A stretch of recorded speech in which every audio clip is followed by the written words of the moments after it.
lahat ng mga hayop na nagsuot ng maskara ng pagkatao, ay darating ang araw na luluhod din sa paanan ko. Balang araw ang lalaking nangakong magpoprotekta sa akin, at ang babaeng itinuring kong kapatid ay magmamakaawa sa gitna ng putikan habang hawak ko ang mga papel na magbabaliktad sa kanilang mundo. Ngunit sa sandaling ito, may isang gintong susi sa loob ng bulsa ng aking gown, isang susing hindi ko kilala at hindi ko alam kung paano napunta roon. Isang misteryong nakatago sa gitna ng aking pagkawasak. Ang bango ng insenso sa loob ng simbahan ng San Agustin ay tila amoy ng isang maburol na lamay sa halip na isang masayang kasal. Sa gitna ng katahimikan ng sacristy, narinig ko ang isang tinig na puno ng lason, ang tinig ng babaeng dapat sana ay magiging pangalawang ina ko. Pirmahan mo na ito, Tirsa. Huwag kang mag-inarte dahil para ito sa dangal ng tatay mo. Isang bulag na tulad mo ay wala nang silbi sa pagpapatakbo ng bilyon-bilyong pisong iniwan ni Don Honorio. Isipin mo na lang na pambayad mo ito sa pagtanggap namin sa iyo sa kabila ng kapansanan mo. Si Doña Basilisa iyon, ramdam ko ang kanyang hininga sa aking tainga malamig at mapang-api. Sa harap ko nakatayo ang kanyang anak na si Ramiro, ang lalaking 5 taon kong minahal, ang lalaking akala ko ay magiging mga mata ko sa mundong nagdilim. Ngunit sa likod ng manipis na belo ng aking gown, kitang-kita ko ang kaniyang mukha. Kitang-kita ko ang kaniyang pagkabagot habang tinitingnan ang kaniyang mamahaling relo. "Love, please, just sign it. It's for our future." Ang sabi ni Ramiro sa isang tinig na akala mo ay nag-aalala ngunit ang kaniyang mga kamay ay mahigpit na nakahawak sa braso ni Leticia, ang matalik kong kaibigan. Nakita ko kung paano dahan-dahang hinaplos ni Leticia ang kaniyang tiyan, isang acting na pang best actress. Tirsa, kailangan ni Ramiro ang control sa Valderrama shipping para mailigtas ang libu-libong manggagawa. Huwag kang maging selfish. Isipin mo naman ang baby namin. You know, I wouldn't do this if I had a choice. Kasunod nito ay ang biglaang pagtunog ng organ sa loob ng simbahan. Ang koro ay nagsimula ng umawit. Ang oras ay hindi na sa akin pabor. 5 minuto na lamang bago magsimula ang marcha, at ang libu-libong bisita sa labas, kasama ang mga media, ay naghihintay sa kasal ng taon. Kung hindi ko pipirmahan ang dokumentong ito, sisiguraduhin ni Basilisa na lalabas ako sa simbahang ito bilang isang baliw na babaeng nagtangkang magnakaw ng sariling yaman. Huminga ako ng malalim. Ang aking puso ay tila isang bulkang natutulog, ngunit ang aking mukha ay nanatiling kasing lamig ng marmol sa loob ng katedral. Hindi ko sila bibigyan ng luha. Ang mga luhang iyon ay matagal nang natuyo noong gabing nakita ko silang magkayakap sa mismong kama ko habang iniisip nilang wala akong nakikita. Dahan-dahan kong iniabot ang aking kamay. "Nasaan ang panulat?"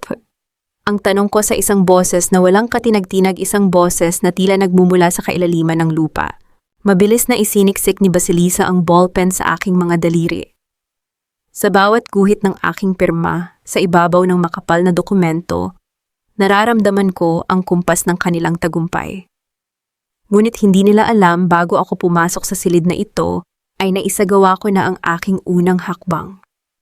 Isang maliit na digital recorder ang nakatago sa ilalim ng aking malapad na laylayan, itinatala ang bawat salita ng pagbabanta at pag-amin ni Basilisa.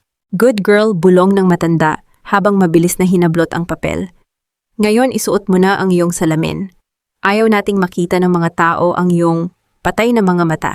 Tumayo ako ng tuwid. Sa ilalim ng aking belo, tinitigan ko si Ramiro nang diretso sa kaniyang mga mata, bagaman alam kong iniisip niyang tumitingin ako sa kawalan. Ang kaniyang kaba ay ramdam ko sa hangin. Hinayaan ko silang maniwala na ako ay isang biktima. Hinayaan ko silang isipin na nakuha na nila ang lahat. Nang bumukas ang malaking pinto ng simbahan at tumama ang liwanag ng araw sa aking mukha, narinig ko ang bulong ng mga tao. Ang marcha ay nagsimula na. Sa bawat hakbang ko sa aisle, ang gintong susing nasa bulsa ko ay tumutusok sa aking balat. Tila nagpapaalala na ang laban ay nagsisimula pa lamang. Bago ako makarating sa dambana, napansin ko ang isang pamilyar na figura sa gilid ng mga upuan. Isang lalaking nakabarong matikas at may mga matang tila nakakabasa ng aking lihim. Si Damian Alvero.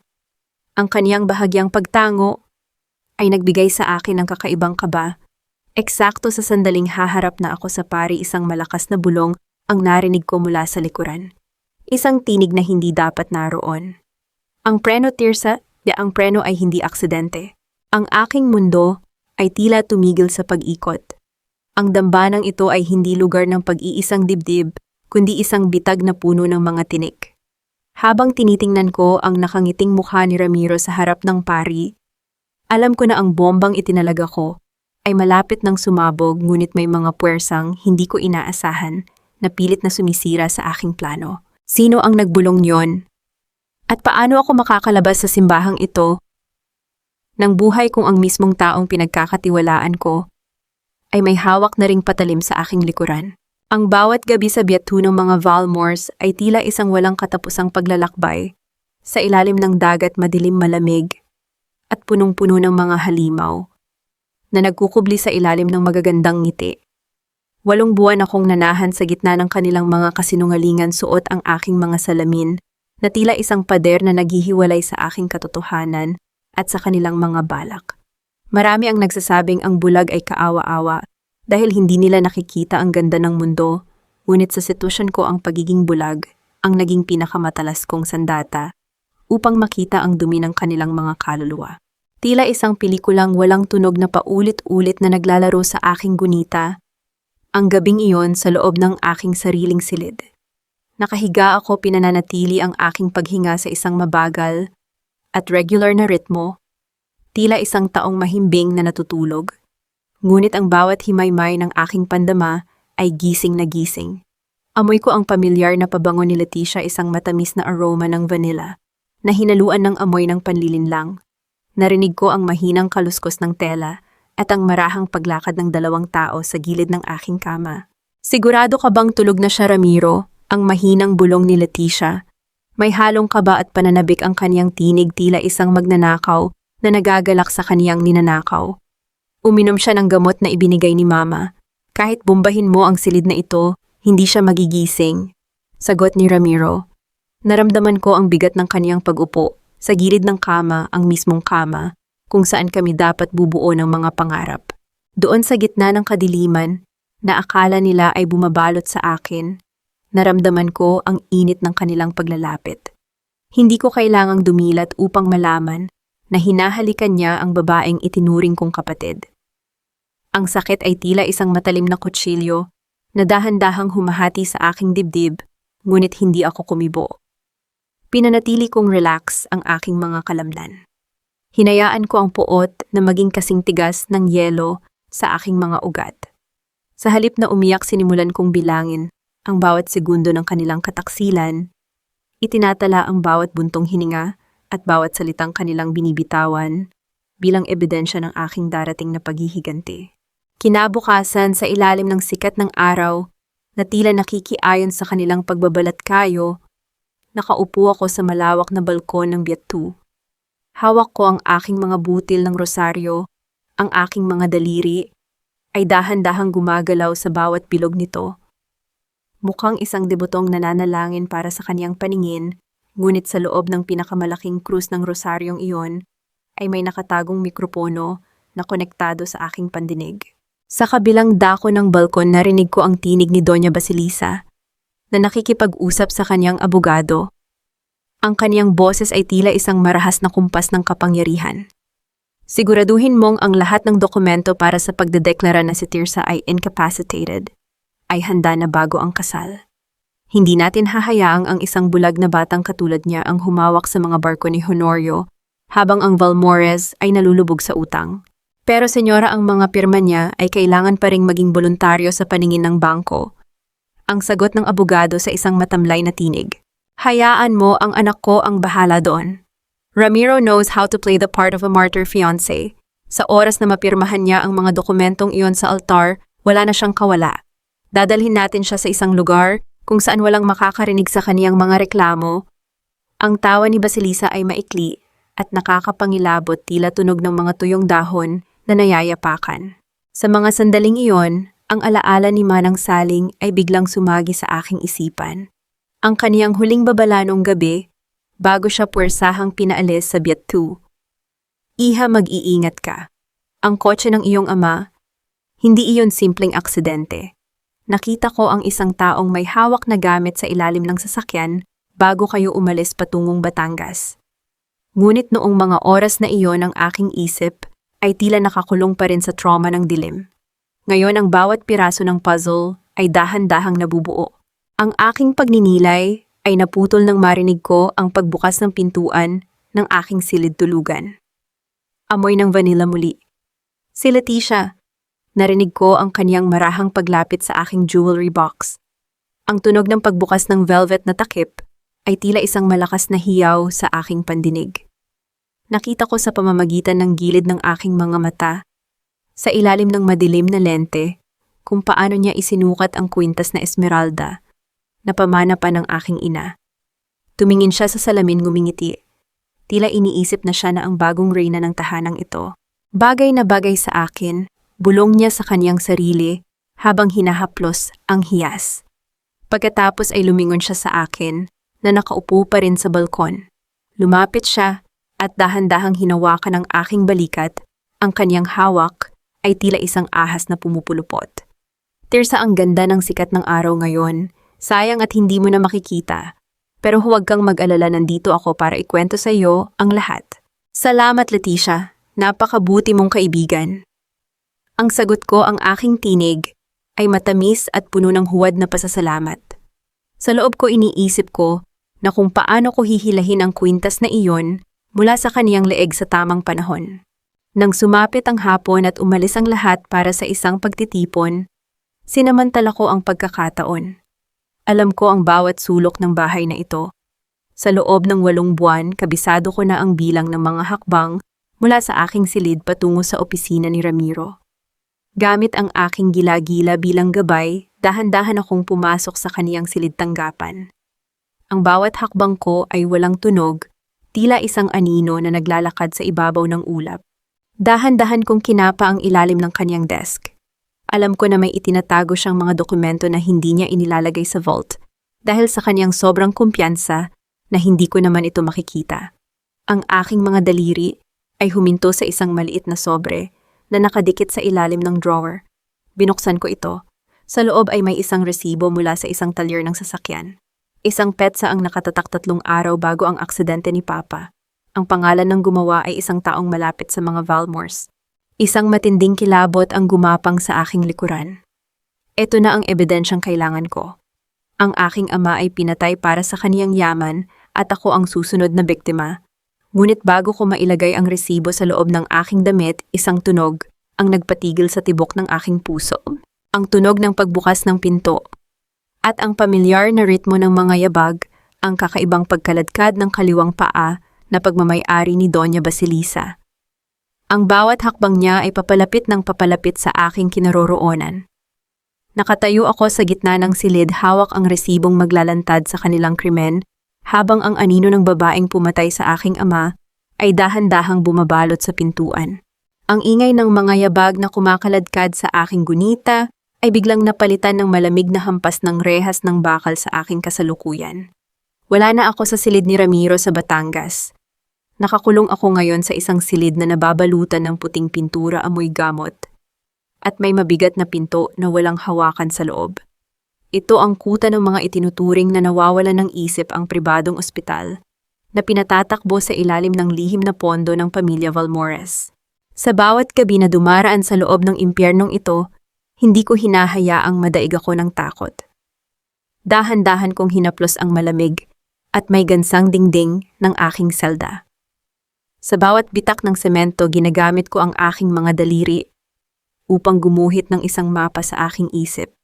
Kabisado ko na ang bawat sulok ang distansya mula sa aking kama patungo sa bintana at ang bilang ng mga hakbang patungo sa pintuan.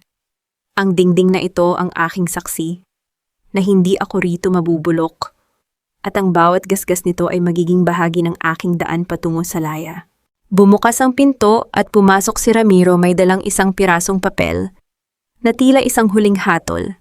Ang kaniyang mukha ay puno ng huwad na pag-aalala, ngunit ang kaniyang mga mata ay naghahanap lamang ng aking kahinaan. Tirsa, tignan mo naman ang sarili mo rito. Idineklara ka ng may sakit sa isip ng mga eksperto. Kung pipirmahan mo lang itong kasunduan sa kasal, titiyakin kong makakalabas ka rito ngayon din. Lalayo si Leticia pangako sa iyo, ang sabi niya habang dahan-dahang lumalapit sa akin. Tumingin ako sa direksyon ng kanyang boses, nananatiling blangko ang aking mga mata, ngunit may sumisilip na malamig na ngiti sa aking mga labi. Ramiro, kahit bulag ako, amoy na amoy ko ang kabulukan ng iyong kaluluwa mula rito sa aking kinaroroonan. Kung pipirmahan ko iyan, parang pumirma na rin ako sa sarili kong kamatayan. Mas pipiliin kong mabulok sa silid na ito kaysa maging asawa ng isang mamamatay tao. Namilog ang kaniyang mga mata sa gulat bago ito mabilis na napalitan ng matinding galit. Wala kang utang na loob. Kami na nga ang nagliligtas sa dangal mo. Humakbang siya palapit na tila sasaktan ako, ngunit pinigilan niya ang kanyang sarili at mabilis na lumabas padabog na isinara ang pinto. Pagkalabas niya, pumasok ang nurse na si Clara upang magdala ng aking pagkain para sa hapon. Narinig ko ang kaniyang mababaw na paghinga, isang senyales ng matinding takot sa tuwing lumalapit sa akin. Lumapit ako sa kanya ng dahan-dahan nang masigurong wala nang iba sa labas. Clara, narinig ko ang iyak ni Ginang Santos sa kabilang silid kagabi. Alam kong binabawasan ninyo ang kaniyang gamot para manatili siyang tuliro at hindi makapagsalita sa kaniyang pamilya, bulong ko sa kanya. Nabitawan niya ang kutsara mula sa kaniyang hawak na lumikha ng isang malakas na ingay sa malamig na semento. Paano mo nalaman yung kaniyang nanginginig na tanong? Dahil kahit hindi nakakakita ang aking mga mata, gising ang aking pandinig at isip. Alam ko ring baon sa utang ang asawa mo sa mga kumpanya ng mga Valmores. Tulungan mo ako at titiyakin ko na kapag nakalabas ako rito, mababayaran ang lahat ng utang ninyo at magiging ligtas ang pamilya mo mula sa kanila. Naramdaman ko ang kaniyang pag-aalinlangan sa hangin bago niya dahan-dahang kinuha ang kutsara at tumango ng tahimik bilang pagsang-ayon. Bago matapos ang araw, pumasok si Dr. Prudencia Arcio. Ang kaniyang mga hakbang ay mabibigat puno ng pasanin ng kaniyang sariling konsensya. Lumapit siya sa akin at hinawakan ang aking kamay, ngunit hinayaan ko lamang na manatiling malamig at walang buhay ang aking palad sa kaniyang hawak. Tirsa, patawarin mo ako. Ginawa ko lamang iyon upang iligtas ang aking anak na si Leticia. Gagamitin niya ang aking mga lihim na transaksyon sa klinika upang sirain ako at ang aking mga pasyente. Wala akong pagpipilian. Ang kaniyang nanginginig na paliwanag habang ang kaniyang mga luha ay dahan-dahan at mainit na pumapatak sa aking balat. Hindi ko siya sinagot. Nananatili akong nakatitig sa kawalan, ibinabalot siya sa isang matigas at nakakapangilabot na katahimikan. Ang aking hindi pagkibo ay tila isang mabigat na parusa na nagpahirap sa kaniyang kalooban nang higit pa sa anumang masasakit na salita. Sa huli, hindi niya nakayanan ang aking lamig at mabilis siyang lumabas ng silid habang patuloy na umiiyak. Nang mag-isa na muli ako sa silid, kinuha ko ang mga devotional na card mula sa aking bulsa, ang mga card na pinayagan nilang maiwan sa akin para sa pagdarasal.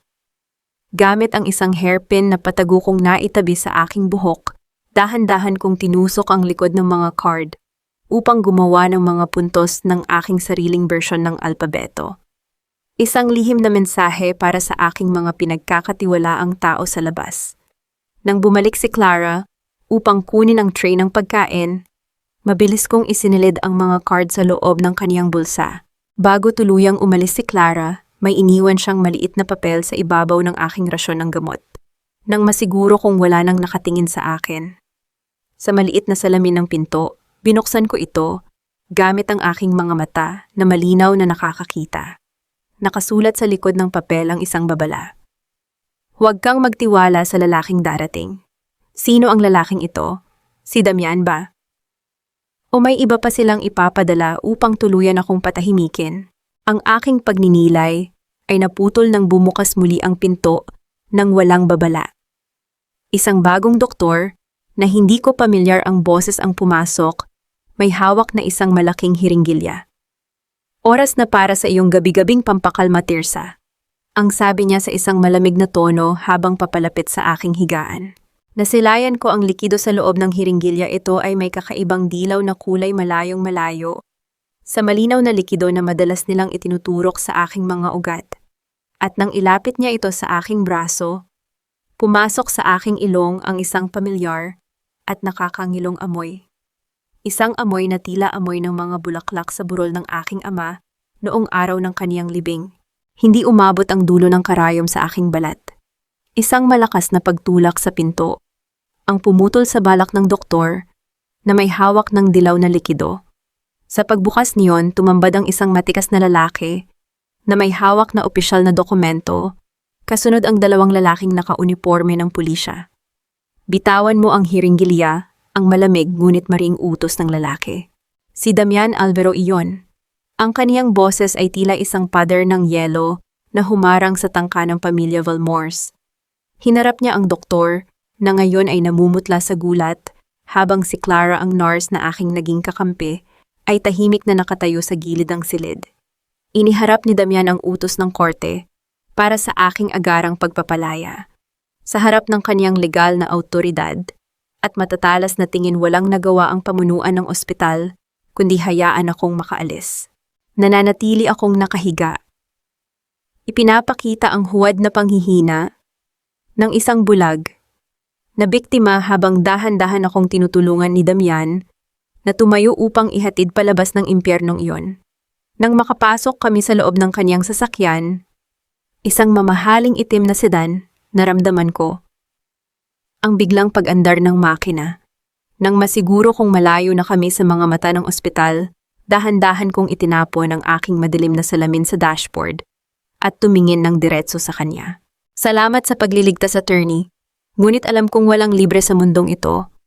Ano ang kapalit ang tanong ko sa isang malamig at direktang tono? Bahagyang ngumiti si Damian habang ang kaniyang mga kamay ay mahigpit na nakahawak sa manibela. Kinuha niya ang isang makapal na folder sa kaniyang gilid at inabot ito sa akin. I can help you retrieve the Valderrama assets, Tirsa. Ibabalik ko sa iyo ang lahat ng kumpanyang kinuha ng mga Valmores, but in exchange dadaan sa pondo ko ang pagbili ng mga utang ng Valmores Group. I want to bankrupt them. I want to destroy Basilisa. Tinitigan ko ang mga dokumento sa aking kandungan. Habang binabasa ko ang bawat sugnay, hindi lamang ang mga numero ang aking nakita, kundi ang isang matinding galit na nakatago sa likod ng mga legal na termino. Lumingon ako sa kanya, pinagmamasdan ang kaniyang panga na mahigpit na nakasara. Hindi ito simpleng transaksyon sa negosyo, Damian. Personal ito. Ang sabi ko ang aking boses ay tila isang bulong ng katotohanan. Si Doña Basilisa, siya ang tunay mong ina, hindi ba? Isang saglit na katahimikan ang bumalot sa loob ng sasakyan. Ramdam ko ang biglang pagbigat ng kaniyang paghinga. Ang kaniyang lihim ay nabunyag at sa sandaling iyon, alam kong hindi isang bayani ang kasama ko ngayon sa kotse, kundi isang sugatang anak na nagnanais na sunugin ang kaniyang pinagmulan. Inasahan kong magagalit siya ngunit nanatili siyang tahimik. It doesn't change the fact na pareho nating gustong pabagsakin ang mga Valmores, Tirsa. Kailangan mo ako para mabawi ang yaman mo at kailangan kita para sa aking ganti. It's a win-win. Hindi ganyan ang takbo ng negosyo ko. Sagot ko, habang dahan-dahang binabasa ang isang particular na sugnay sa kontrata na nagsasaad na ang kaniyang pondo ang magkakaroon ng karapatang bumoto sa mga desisyon ng Valderrama Shipping habang nagpapatuloy ang kaso. Ginamit ko ang aking mahabang kuko upang dahan-dahang punitin ang unang pahina ng kontrata. Ang tunog ng pagkapunit ng papel ay umalingaw-ngaw sa gitna ng katahimikan ng sasakyan. Hindi ako papayag na ang aking mga manggagawa at ang aking kumpanya ay maging mga pyon sa iyong personal na digmaan, attorney. Ang Valderrama ay mananatiling akin at ang aking mga desisyon ang masusunod. Kung gusto mo ng kasosyo, matuto kang rumespeto. Kung gusto mo ng sunod-sunuran, maghanap ka ng iba. Namilog ang mga mata ni Damian sa aking ginawa. Ngunit sa halip na magalit, may sumilip na kakaibang paghanga sa kaniyang mga mata.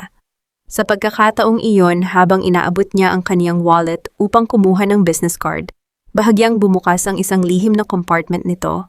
Nasilayan ng aking matatalas na mata ang isang lumang larawan, isang batang Doña Basilisa, noong kaniyang kabataan, hawak ang isang sanggol na may isang malinaw na taling sa kanang balikat. Isang taling na alam kong nakita ko na sa ibang tao. Bago ko pa masuri ng husto ang larawan, biglang umugong ang kaniyang telepono sa dashboard. Sinagot niya ito gamit ang kaniyang earpiece. Habang nakikinig, dahan-dahang nawala ang kulay sa kaniyang mukha at ang kaniyang mga mata ay mabilis na tumingin sa akin. Nalaman na ni Basilisa ang pagtakas mo. Ang sabi ni Damian, ang kaniyang tinig ay puno ng biglaang tensyon. Nagpadala na siya ng mga tauhan upang bawiin ang kustodya mo sa ilalim ng banta na ipapahuli ako sa kasong kidnapping. Ang buong lungsod ay pinatatakbo ng kanilang pera, Tirsa. Saan tayo pupunta? Sa gitna ng kaniyang tanong, narinig ko ang isang mahina, ngunit papalapit na tunog mula sa kabilang kalye. Ang tunog ng mga sirena ng awtoridad na dahan-dahang gumagapang sa gabi, papalapit sa aming direksyon. Ipaling mo ang manibela sa kanan, Damian. Huwag kang dadaan sa mga pangunahing highway, ang malamig kong utos, habang papalapit ang tunog ng mga sirena. Pumunta tayo sa lumang pantalan ng pamilya ko sa port area. May mga lumang ruta ng barko ang Valderrama Shipping na hindi sakop ng mga bantay ni Basilisa. Doon tayo dadaan patungong Batangas. Bahagyang nagulat si Damian sa aking mabilis na desisyon, ngunit hindi siya nag-atubili. Sa loob ng 30 minuto, narating namin ang madilim at halos abandonadong bahagi ng pantalan. Ang simoy ng dagat ay sumalubong sa amin, may dalang amoy ng kalawang at luma ng nakaraan. Doon ay naghihintay ang isang maliit, ngunit mabilis na pribadong bangka na pagmamay-ari ng isa sa mga tapat na kapitan ng aking ama. Ngunit bago pa kami makatapak sa kahoy na tulay ng pantalan, nansilayan ko ang 3 lalaking nakauniporme ng gwardya na may hawak na mga flashlight. Sila ang mga tauhan ni Basilisa na nakatalaga upang bantayan ang bawat posibleng daanan ko palabas ng Maynila. Suotin mo ang salamin mo, Tirsa. Lean on me, bulong ni Damian habang dahan-dahan niyang inilalagay ang kaniyang braso sa aking baywang upang alalayan ako. Ipinasok ko muli ang aking sarili sa papel ng isang bulag na babae.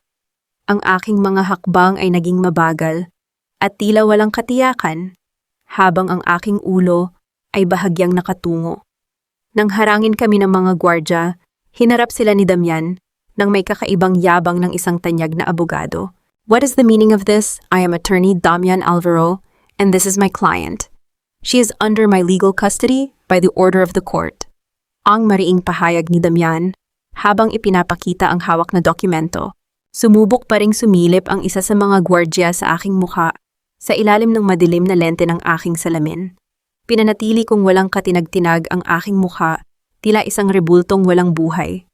Pagkatapos ng ilang sandali ng tensyon bago pa sila makagawa ng tawag sa kanilang mga pinuno, mabilis kaming hinayaan ng kapitan na makasakay sa bangka at agad na pinaandar ang makina nito patungo sa karagatan ng Batangas. Makalipas ang 2 oras ng paglalakbay sa ilalim ng madilim na kalangitan, narating namin ang isang liblib na baybayin sa Batangas, kung saan nakatayo ang isang lumang bodega ng kopra na dating pinatatakbo ng aking ama. Doon sa gitna ng mga sako ng niyog at alikabok nakita ko si Manang Saling. Nakaupo siya sa isang sulok, nakatali ang mga kamay at halatang nanghihina dahil sa takot at gutom. Nang makalapit ako, dahan-dahan ko siyang kinalagan. Nang maramdaman niya ang aking paghawak, agad niyang imulat ang kanyang mga mata. Iha, Tirsa, ikaw nga ba iyan? Ang nanginginig niyang bulong habang ang kanyang mga kamay ay dahan-dahang gumapang patungo sa aking mukha. Hinayaan ko siyang hawakan ako. Hinaplos niya ang aking pisngi patungo sa aking mga mata at doon niya napansin na ang aking mga mata ay nakatitig ng diretso sa kanya, malinaw at buhay. Sa pagkakataong iyon, mahigpit niya akong niyakap habang umiiyak ng tahimik. Nakatitingin ka sa akin, iha. Nakakakita ka na. Salamat sa Diyos, nakakakita ka na.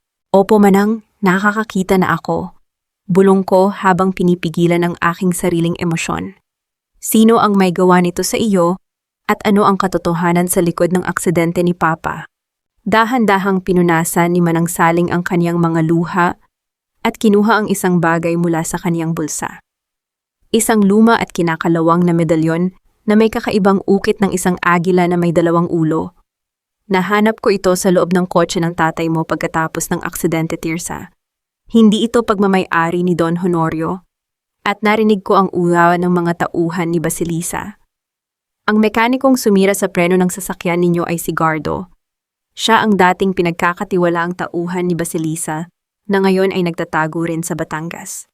Inabot niya sa akin ang medalyon. Habang hinahawakan ko ang malamig na bakal nito, naramdaman ko ang isang matinding pahiwatig. Ang medalyong ito ay may kaparehong ukit sa mga dekorasyon na nakita ko noon sa opisina ni Doña Basilisa.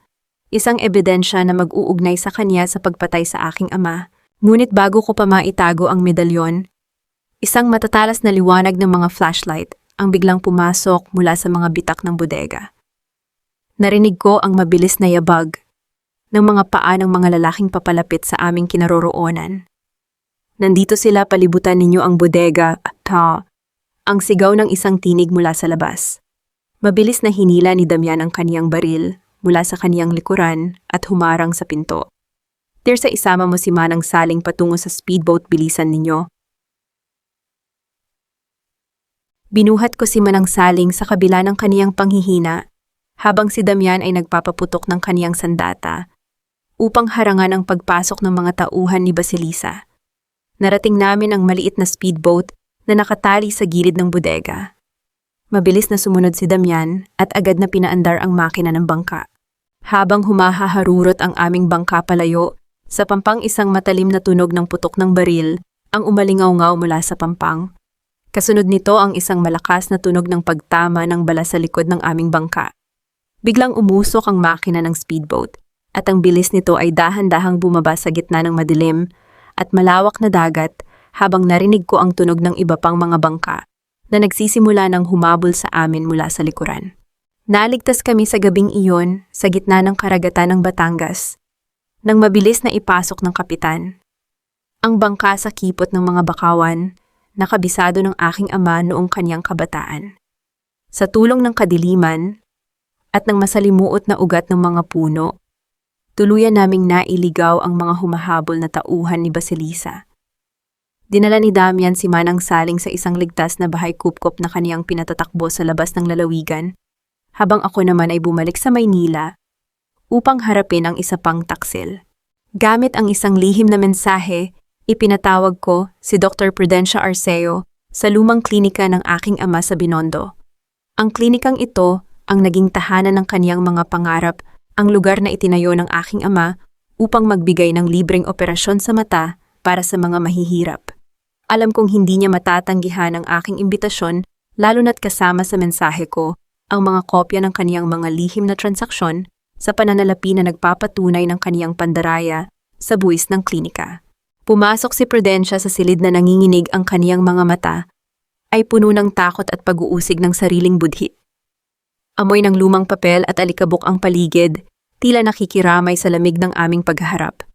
"Tirsa, bakit dito mo pa ako gustong makita?"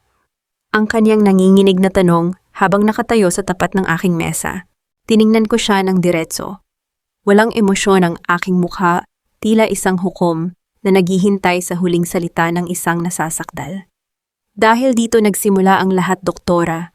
Dito ka binigyan ng tatay ko ng pagkakataon na maging tao, ngunit dito mo rin piniling tapusin ang kanyang alaala nang traidorin mo ako sa altar."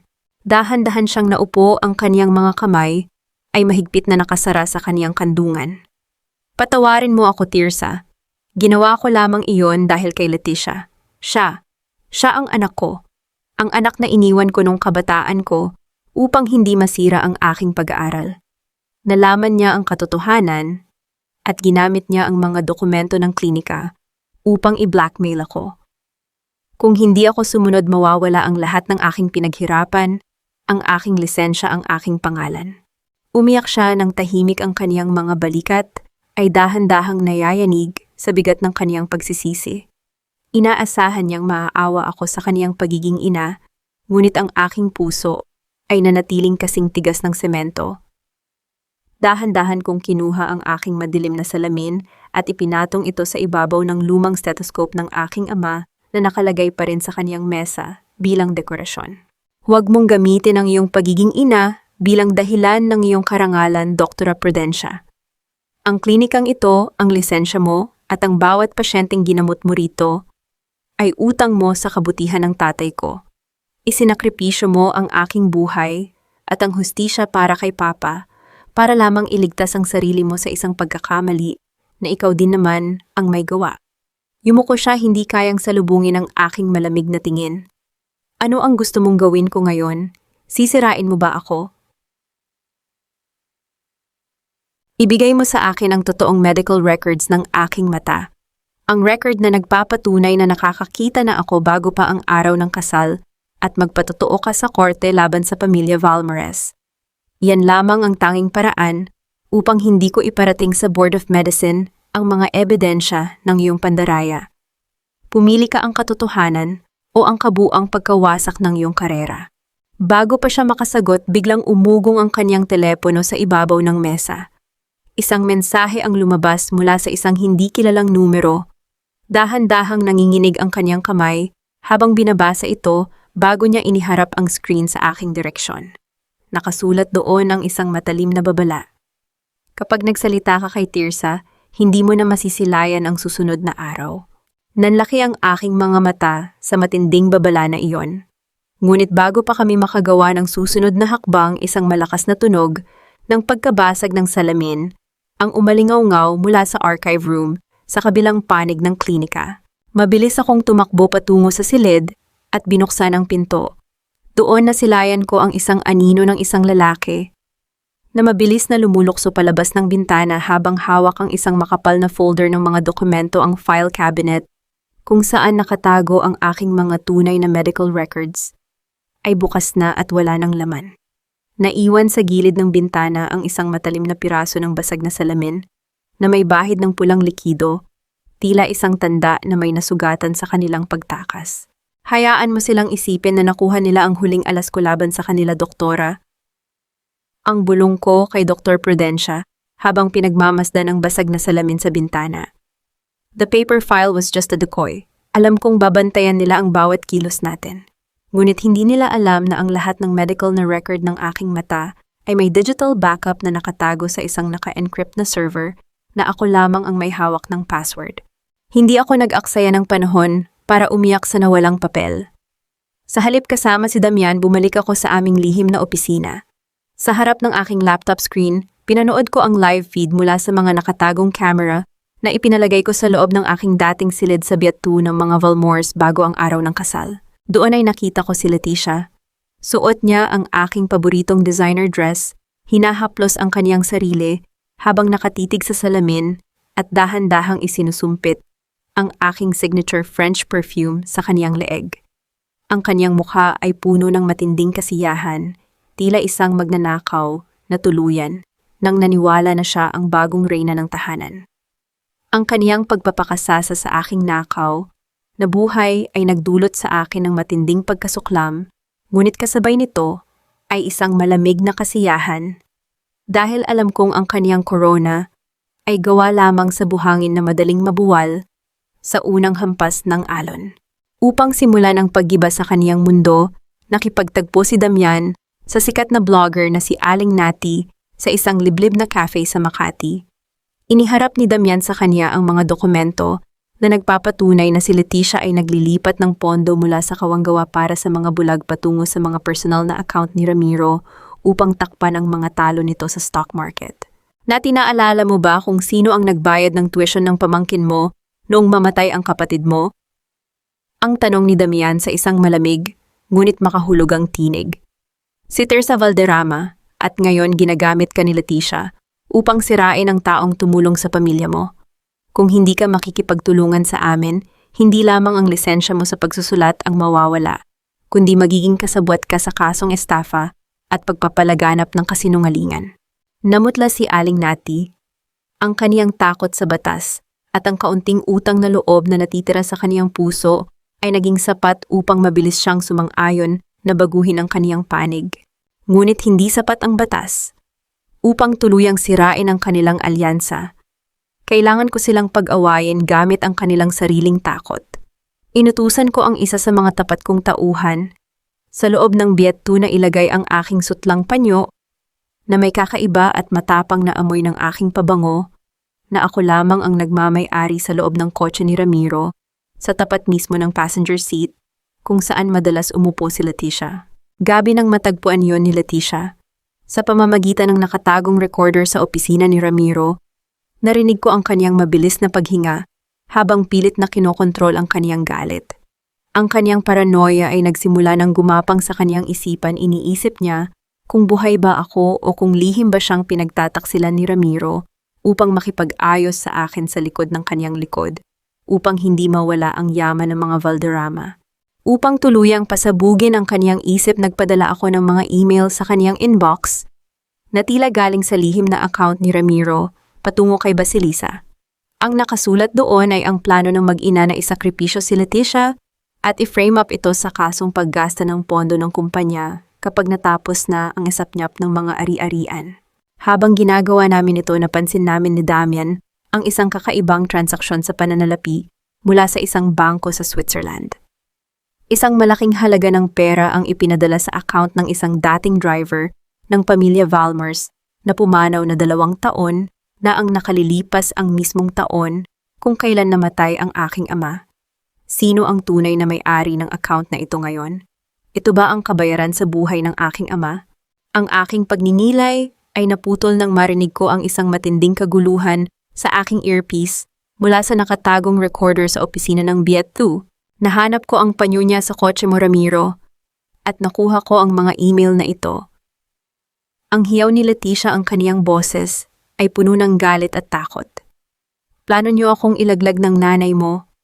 Ibigay niyo sa akin ang kalahati ng yaman ngayon din. O pupunta ako sa pulisya upang sabihin ang lahat ng nalalaman ko tungkol sa pagkasira ng preno ng kotse ni Don Honorio.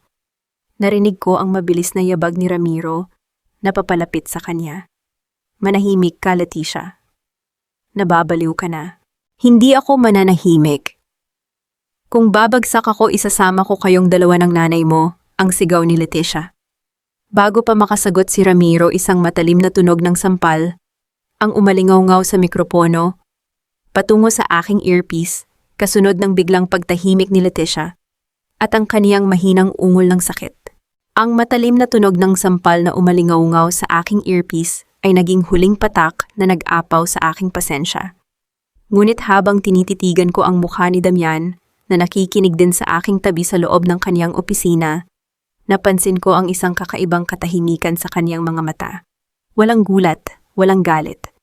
Tila ba ang lahat ng narinig namin ang pag-amin ni Leticia sa pagkasira ng preno at ang karahasan ni Ramiro ay bahagi lamang ng isang dula na matagal na niyang alam ang katapusan. Ipinasok ko ang aking earpiece sa aking bulsa at tumayo ng diretso sa tapat ng kaniyang lamesang mahogany. May hawak ka pang ebidensya, Damian. Ang huling audio recording ng mismong araw ng aksidente ng aking ama.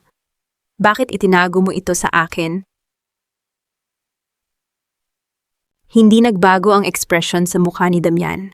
Dahan-dahan siyang sumandal sa kaniyang upuan. Ang kaniyang mga daliri ay magkasalikop sa ibabaw ng kaniyang dibdib. The recording is my ultimate leverage, Tirsa. Kung ibibigay ko iyan sa piskal ngayon, makukulong lang si Basilisa ng mabilis. Kakailanganin natin ng mahabang paglilitis at baka makahanap pa sila ng butas para makalusot. Hindi ko gustong makulong lang siya. Gusto kong makita siyang mawalan ng lahat ng kumpanya ng bawat sentimo at ng kaniyang dangal sa harap ng buong bansa. I want her to crawl and beg for my mercy bago ko siya tuluyang ibagsak. At gagamitin mo ang kamatayan ng aking ama para sa iyong personal na laro ng kapangyarihan. Ang aking malamig na tugon. Hindi katarungan ang hinahanap mo, Damian. Ang hinahanap mo ay ang pakiramdam na maging mas makapangyarihan kaysa sa ina na nagtakwil sa'yo. You are turning into the very monster you hate. Ginagawa mo ang lahat ng ito upang makuha ang kaniyang atensyon, kahit na ang ibig sabihin nito ay ang paggamit sa alaala ng aking ama. Tumayo si Damian, ang kaniyang matangkad na tindig ay tila nagbabanta sa akin, ngunit hindi ako kumurap. I saved you from that asylum, Tirsa. Huwag mong kalilimutan na kung wala ako, nakakulong ka pa rin doon ngayon. Habang ang asawa mo ay ginagastos ang pera mo, we are partners in this. We were partners, attorney, ngunit sa sandaling pinili mong itago ang katotohanan tungkol sa pagkamatay ng ama ko para sa sarili mong kapakanan, tinapos mo ang alyansang iyon, ang sabi ko. Dahan-dahan kong ibinaba ang aking baso ng mainit na tsaa sa ibabaw ng kaniyang lamesang mahogany. Ang banayad na tunog ng pagtama ng salamin sa kahoy ay umalingaw-ngaw sa gitna ng katahimikan ng silid, tila isang huling hatol ng korte na nagtatakda ng katapusan ng aming kasunduan. Nakausap ko na ang aking mga legal na tauhan sa labas. Kung hindi mo ibibigay ang audio recording na iyan, Sa piskal sa loob ng 24 na oras, gagamitin ko ang aking karapatan bilang may-ari ng Valderrama Shipping upang i-freeze ang lahat ng aming transaksyon sa iyong investment fund. Sasampahan ko rin ang Alvaro Fund ng kasong pagtatago ng ebidensya at sabwatan. Sisirain ko ang iyong karera bago mo pa masimulan ang pagbagsak ng iyong ina. I don't play games, Damian, especially not with my father's memory. Isang saglit na gulat ang dumaan sa mga mata ni Damian. Hindi niya inasahan na ang babaeng kaniyang iniligtas ay may kakayahang humawak sa kaniyang leeg ng ganito kabilis. Bahagya siyang napaatras at napahawak sa kaniyang noo. Napakalupit mo, Tirsa, pero may isang bagay ka na hindi pa alam. Bago mamatay ang tatay mo, nag-iwan siya ng isang selyadong sobre sa isang safety deposit box sa bangko na nakarehistro sa ilalim ng pangalan ko. Bakit sa pangalan ko? Dahil alam ni Don Honorio ang tungkol sa tunay kong pinagmulan at alam niyang ako lamang ang tanging tao na may sapat na galit upang hindi sumuko laban kay Basilisa kapag nawala siya. Tinitigan ko siya pinoproseso ang kaniyang mga salita. Ang aking ama ay palaging 3 hakbang na mas mabilis kaysa sa kaniyang mga kaaway. Kung iniwan niya ang sobrang iyon kay Damian, ibig sabihin ay alam niyang hindi magiging sapat ang aking lakas kung ako ay mag-isa. Lumapit sa akin si Damian at inilagay ang isang maliit na tape recorder sa ibabaw ng mesa. Tumingin siya ng diretso sa aking mga mata, ang kaniyang boses ay tila isang bulong ng isang taong nahanap ang kaniyang kapantay. Kung ibibigay ko ito sa piskal ngayon, mawawalan ako ng huling pagkakataon na mapaluhod si Basilisa sa harap ko. Pero kung hindi ko ibibigay, sisirain mo ako, Tirsa. Sino sa atin ang mananalo sa digmaang ito? Ang kaniyang tanong habang ang kaniyang daliri ay dahan-dahang huminto sa ibabaw ng recorder. Ang dahan-dahang pag-ikot ng tape recorder sa ibabaw ng lamesa ay tila isang orasan na nagbibilang ng mga natitirang segundo ng aming huwad na kapayapaan. Ang dating lalaking nangako ng katapatan at ang babaeng tila kapatid ang turing ay magkasama ngayong nakaposas habang tinititigan ko sila gamit ang aking mga matang hindi na kailanman muling magbubulag-bulagan. Ngunit bago ang sandaling iyon ng katarungan, kailangang dumaan ang lahat sa isang gabi ng matinding pagbabalat kayo. Isang gabing punong-puno ng mga lihim na handa ng sumabog. Isang tanong pa rin ang bumabagabag sa akin. Sino ang tunay na nagmamay-ari ng misteryosong account sa Switzerland na nakita ko sa mga dokumento? Ang bawat sentimo na malilikom natin ngayong gabi ay para sa mga batang tulad ni Tirsa, mga taong nawalan ng liwanag, ngunit hindi nawalan ng pag-asa. Ang tinig ni Doña Basilisa ay umalingaw-ngaw sa buong ballroom ng Manila Hotel, punong-puno ng huwad na pagmamahal at kabanalan. Ang dambuhalang projector sa gitna ng entablado ay nagpapakita ng aking mga larawang kuha noong mga panahong hirap akong lumakad, mga sandaling ginagamit nila upang kumuha ng simpatya at pera mula sa mga elite ng bansa. Ang gala na ito, ang liwanag sa kinabukasan, ay isang malaking insulto. Ginagamit nila ang aking kapansanan upang takpan ang butas ng kanilang mga utang. Nakatayo si Ramiro sa entablado, suot ang kaniyang pinakamahal na suit, habang sa tabi niya ay si Leticia, na suot ang gown na ako mismo ang nagdisenyo. Magkahawak ang kanilang mga kamay, tila mga bida sa isang pelikulang puno ng panlilinlang. This is it, Tirsa, bulong ni Damian sa aking earpiece habang nakatayo ako sa labas ng malaking pinto ng ballroom. Nakahanda na ang lahat ng files. Just give the signal. Huminga ako ng malalim. Ang bawat kalamnan sa aking katawan ay handa na para sa paglusob. Hindi ako pumasok na may hawak na puting gila. Hindi ako pumasok na may suot na madilim na salamin. Naglakad ako ng may direksyon, ng aking mga hakbang ay matatag at puno ng awtoridad. Suot ang isang matingkad na pulang gown na tila sumisimbolo sa dugong handa kong bawiin mula sa kanila. Ang bulungan ng mga tao ay tila isang malakas na agos ng tubig nang makita nila akong naglalakad. Nang mag-isa, patungo sa entablado, ang mukha ni Ramiro ay biglang namutla at ang baso ng champagne sa kamay ni Basilisa ay bahagyang nayanig. Tirsa, iha, anong ginagawa mo rito? You should be resting, ang nauutal na sabi ni Basilisa habang pilit nang ngumingiti sa harap ng mga camera. Tumigil ako sa tapat ng projector. Tinitigan ko sila isa-isa. Kay Basilisa na ang bawat kulubot sa mukha ay nagtatago ng isang krimen. Kay Leticia na ang suot na alahas ay galing sa aking kaban. At kay Ramiro, ang lalaking pumatay sa tiwala ko. Nandito ako para sa katarungan, Doña Basilisa, ang aking boses ay malinaw, walang halong takot at umabot sa bawat sulok ng silid. Nandito ako para ipakita kung sino ang tunay na bulag sa silid na ito. Dahan-dahan kong iniharap ang aking mukha sa malaking screen. Sa isang iglap, ang mga larawan ko ay napalitan. Hindi na ang aking mukhang kawawa ang nakita ng mga tao. Ang lumabas sa projector ay ang mga bank transfer ni Leticia, ang lihim na usapan ni Ramiro tungkol sa pag-aari ng Valderrama, at ang video kung saan isinasilid ni Leticia ang cruise sa aking gamit noong araw ng kasal. You're hallucinating, tears, sa baliw ka na. Ang hiyaw ni Leticia, ang kaniyang boses, ay pumiyok sa takot. Tumingin ako ng diretso sa kanya. Hallucinating, Leticia, nakikita ko ang bawat detalye ng mukha mo ngayon. Nakikita ko ang pawis na namumuo sa noo mo dahil sa takot. Nakikita ko ang bawat kasinungalingang itinago nyo. Lumingon ako sa mga panauhin. 8 buwan akong nagbulag-bulagan upang makita ang tunay ninyong kulay.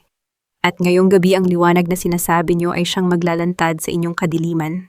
Ngunit sa gitna ng aking pagbubunyag, napansin ko ang isang bagay sa screen.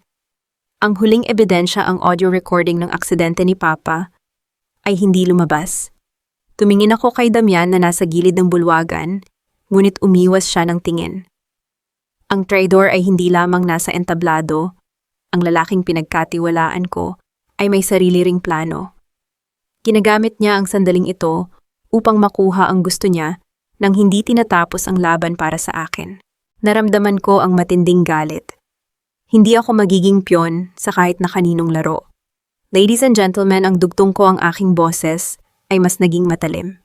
Nais ko ring ipaalam na ang lahat ng kasunduan ko sa Alvero Fund ay tapos na simula sa segundong ito. Walang sino man ang gagamit sa pangalan ko para sa kanilang pansariling ganti. Ang gulat sa mukha ni Damian ay hindi matatawaran. Ngunit bago pa makakilos ang sino man, dahan-dahang bumukas ang malaking pinto ng ballroom. Isang lalaking nakauniporme ng federal na awtoridad ang pumasok, may hawak na isang itim na briefcase. Ang briefcase na naglalaman ng mga dokumento ng Swiss account na kanina ko pa hinahanap. Doña Basilisa Valmores, Ramiro Valmores at Leticia Llorente. Ang sabi ng opisyal sa isang malakas na tinig. Kailangan ninyong sumama sa amin para sa investigasyon ng pagpatay at malakihang estafa. Napahawak si Basilisa sa lamesa, ang kaniyang mukha ay tila isang bangkay na binuhay muli. Ngunit bago sila mailabas ng mga pulis, lumingon si Basilisa sa akin at bumulong sa isang paraang ako lamang ang makakarinig. Akala mo ba panalo ka na, Tirsa, ang Swiss account na yan? Hindi lamang pangalan namin ang nariyan. Nariyan din ang lagda ng tatay mo para sa isang krimeng hindi mo kailanman maiisip.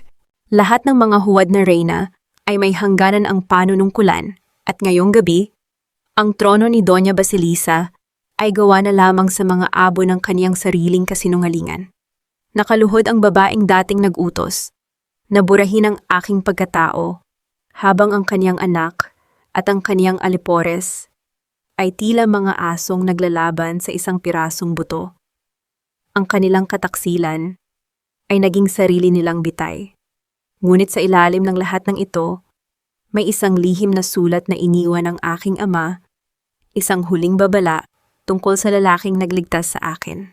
Nakatayo ako sa dulo ng mahabang mesa sa loob ng boardroom ng Valderrama Shipping. Sa labas, naririnig ko ang mahinang ugong ng mga radyo ng pulisya naghihintay sa aking huling hudyat. Sa loob ng silid, ang hangin ay mabigat sa amoy ng malamig na kape at ang nanunuot na takot ni Ramiro, Leticia at Basilisa. Ito ang inyong huling pagkakataon. Ang sabi ko, ang aking boses ay parang haplos ng isang matalim na labaha.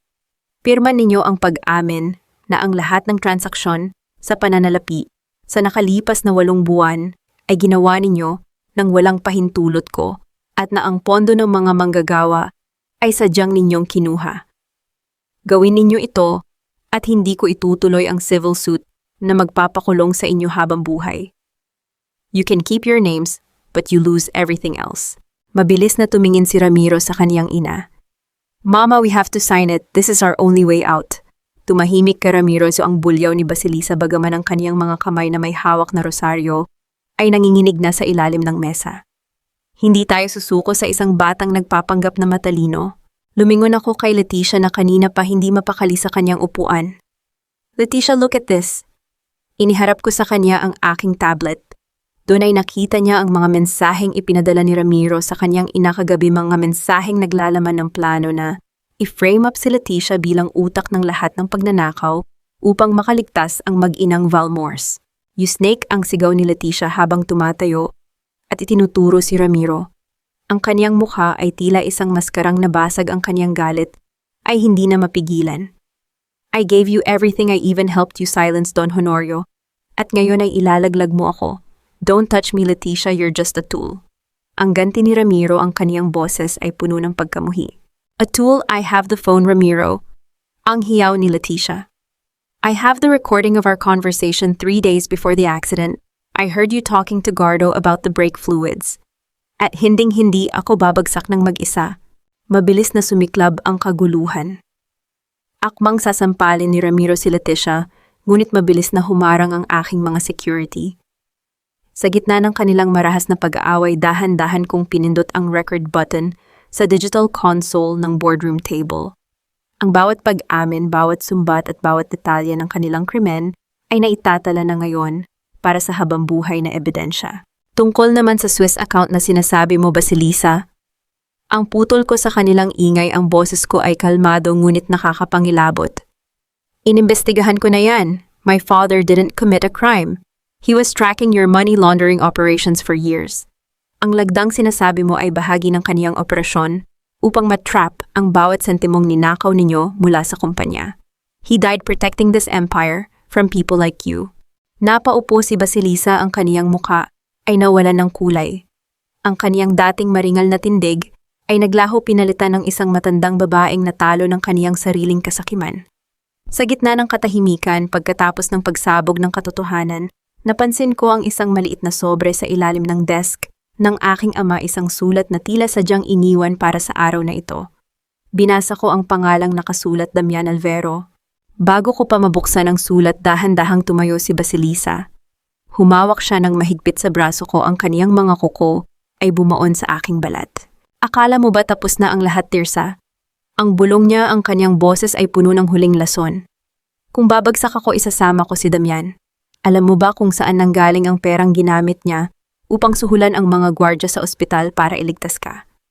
Galing iyon sa mga illegal na transaction na siya mismo ang gumawa sa Alvero Fund. I created him to be just like me. He is a criminal too, and if you send me to prison, I will make sure he goes with me.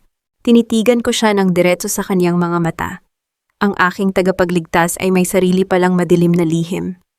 Handa ko bang isakripisyo ang katarungang matagal kong hinanap para lamang protektahan ang lalaking tumulong sa akin? Ang pawang katarungan ay isang putahe na masarap pagsaluhan kapag ito ay malamig na, at ngayong umaga sa loob ng bulwagang ito ng hukuman, ang bawat hininga ko ay tila yelong humahaplos sa mga taong minsang nag-isip na ako ay basahan lamang. Walang luhang pumatak sa aking mga mata habang pinagmamasdan ko ang pagbagsak ng maso ng huwes, isang tunog na tila huling tibok ng puso ng pamilya Valmores. Ang bawat sentensyang binigkas ay isang matalim na guhit sa kanilang tadhana. Ang paghihiganti ay hindi kailangang maging maingay. Minsan sapat na ang tunog ng seradura ng rehas na kumakapit sa kanilang kalayaan. Sa loob ng masikip na courtroom, ang bawat salitang binibigkas ng huwes ay tila isang hatol mula sa langit. Ramiro Valmores, Leticia Lorente at Doña Basilisa Valmores, kayo ay napatunayang nagkasala sa mga kasong estafa, falsification of documents at sabuatan sa tangkang pagpatay. Narinig ko ang mahinang hikbi ni Leticia, ang kaniyang mukha ay nakabaon sa kaniyang mga palad. Ang kaniyang dating marangyang gown ay tila basahan na lamang sa kaniyang katawan. Si Ramiro naman ay nananatiling nakatitig sa sahig. Walang buhay ang mga mata, habang si Basilisa ay nananatiling nakatayo ng tuwid, bagaman ang kaniyang panga ay mahigpit na nakasara sa matinding kahihiyan. Pagkatapos ng pagdinig, habang papalabas ako ng gusali, nasilayan ko si Dr. Prudencia Arceo sa dulo ng pasilyo. Nakatayo siya roon, hawak ang kaniyang lisensya na kaniyang kusang isinuko sa medical board. Lumapit ako sa kanya, ngunit wala akong balak na magsabog ng lason. ang katarungan ay sapat na parusa. Tirsa tatanggapin ko ang anumang parusa ng batas. Isinuko ko na ang aking klinika sa isang foundation. Patawad sa lahat, ang kaniyang mahinang sabi habang nakatungo. Tiningnan ko siya ng may halong lungkot at pagkilala.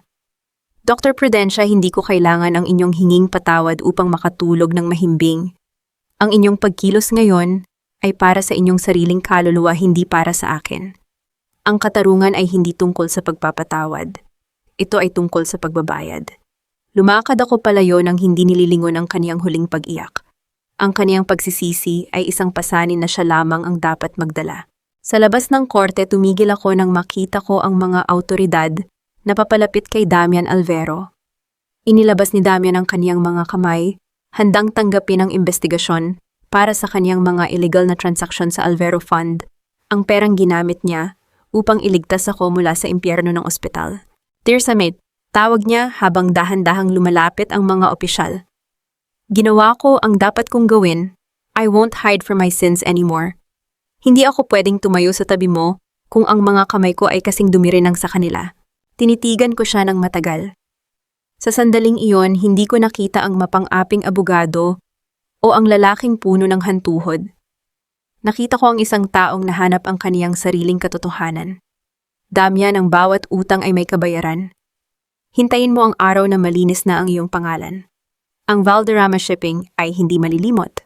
Tumango siya ng bahagya, isang matikas na pagtanggap sa kaniyang kapalaran, bago siya dahan-dahang inihatid ng mga pulis patungo sa sasakyan. Ang kaniyang pagsuko ay ang huling piraso ng puzzle na nagpapatunay na ang katotohanan ay walang kinikilingan. Pagkalipas ng ilang linggo, tumayo ako sa deck ng aming pinakamalaking barko sa port area. Ang sikat ng araw ay humahalik sa aking balat at ang amoy ng dagat ay tila amoy ng kalayaan. Sa harap ko nakatayo ang lupon ng mga manggagawa, mga taong dating itinuring na piyon lamang ng mga Valmores. Mula sa araw na ito, ang pahayag ko sa kanila, ang aking tinig, ay umalingaw-ngaw sa buong daungan. Ang Valderrama Shipping ay hindi na pagmamay-ari ng isang pamilya lamang. Kayo ay magkakaroon ng boses sa bawat desisyon. Ang kumpanyang ito ay itatayo natin sa ibabaw ng katapatan, hindi sa ibabaw ng mga lihim. Ang palakpakan ng libu-libong manggagawa ay tila isang malakas na kulog na nagbigay sa akin ng matinding init sa aking dibdib.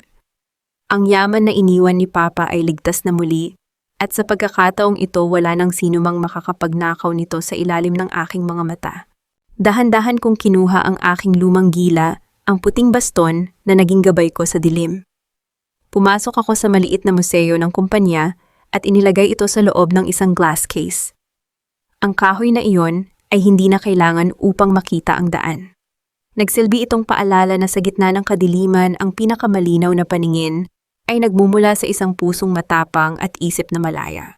Habang tinatanaw ko ang papasikat na araw mula sa aking bagong opisina, pumasok ang aking sekretarya at iniabot ang isang ulat. Nakasulat doon ang petsa ng pagpapalaya kay Damian pagkatapos ng kaniyang kooperasyon sa batas.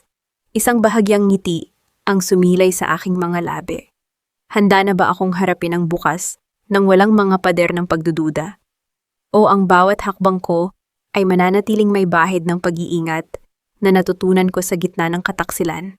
Ang kung bawat kwento ay may kani-kaniyang dulo, ngunit para sa akin, ang katapusan ng aking paghihiganti ay ang tunay na simula ng aking paghinga. Hindi na ako ang babaeng kailangang magtago sa likod ng madilim na lente ng salamin upang malaman ang katotohanan. Hindi na ako ang biktima na kailangang magpanggap na mahina upang makaaligtas. Ngayong araw ang liwanag ay hindi na masakit sa aking mga mata. Ito ay nagsisilbing gabay sa isang landas na ako mismo ang pumili. Ang pinakamataas na uri ng tagumpay ay hindi ang makitang nagdurusa ang iyong mga kaaway, kundi ang maramdaman na wala na silang puwang sa iyong isipan at puso. 2 taon ang mabilis na lumipas mula nang gumuho ang imperyo ng mga Valmores. Sa loob ng 2 taong iyon, muling naging matatag ang Valderrama Shipping sa ilalim ng aking pamumuno. Ang bawat benta at bawat bagong ruta ay simbolo ng dangal na ibinalik ko para sa aking ama.